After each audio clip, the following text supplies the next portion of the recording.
Arizona, homeowner's best friend. Can we talk credit score a little while? Because, again, talking back decades now that I've been involved in home ownership, we were always told never, ever go look at your credit score. And it was like this mystery behind a black veil you were never allowed to see. And they said, if you peak, it's going to penalize you. Now it's the opposite. Okay, all right. It's the opposite. Always look at your credit score.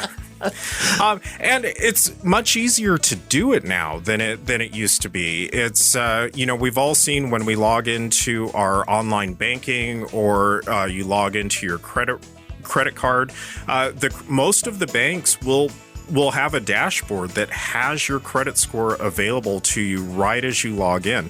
And this is very important because if there's something that has gone sideways with your credit, you now are not surprised when you go to apply for a mortgage or go to apply for a loan. And what we're finding more than ever is the average credit score that we see every year is going up and up and up.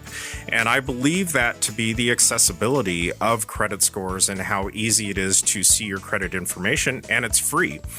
So you can go directly to the credit bureaus and get an account where once a year you get a free credit report, or your bank or your credit card probably has a monitoring service available as part of the membership of the credit card or membership of the bank that you can actually see and get alerts anytime anything changes on your credit report. How can I look up my credit score between now and the end of the hour? Freecreditreport.com is really? I'm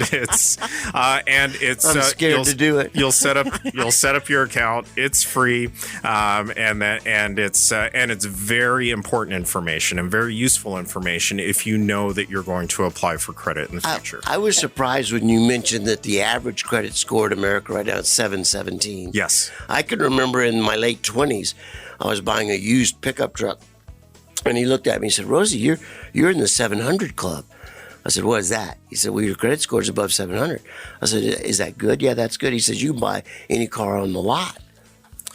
And now it's 700 used to be a real benchmark. And 700 is a good credit score, and that's what I think it speaks to is that generally speaking, people prefer to pay their bills and prefer to pay their debts. There are circumstances sometimes where you might run into trouble, but overall, having that information available to you, being able to correct information that's not accurate on your credit report because you see it as it's happening, that's what's caused credit scores. I'm dying to see mine. I haven't looked at it in 25 years. And so what's the difference between freecreditreport.com and like Credit Karma that you see advertised all the time? Or I used to, I don't they're similar. And now one thing to be careful of with credit scores, and this is the confusing part, there are different types of credit scores.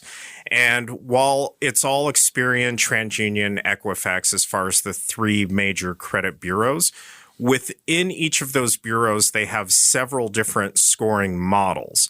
And so the Credit Karma one, for example, that's called Vantage is the model that they use for that.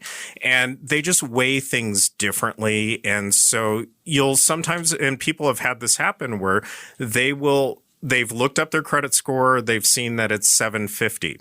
But when we pull their credit, our score is 720. Well, on the mortgage end of it, it's a different model that's used than Vantage or what you would see on Credit Karma.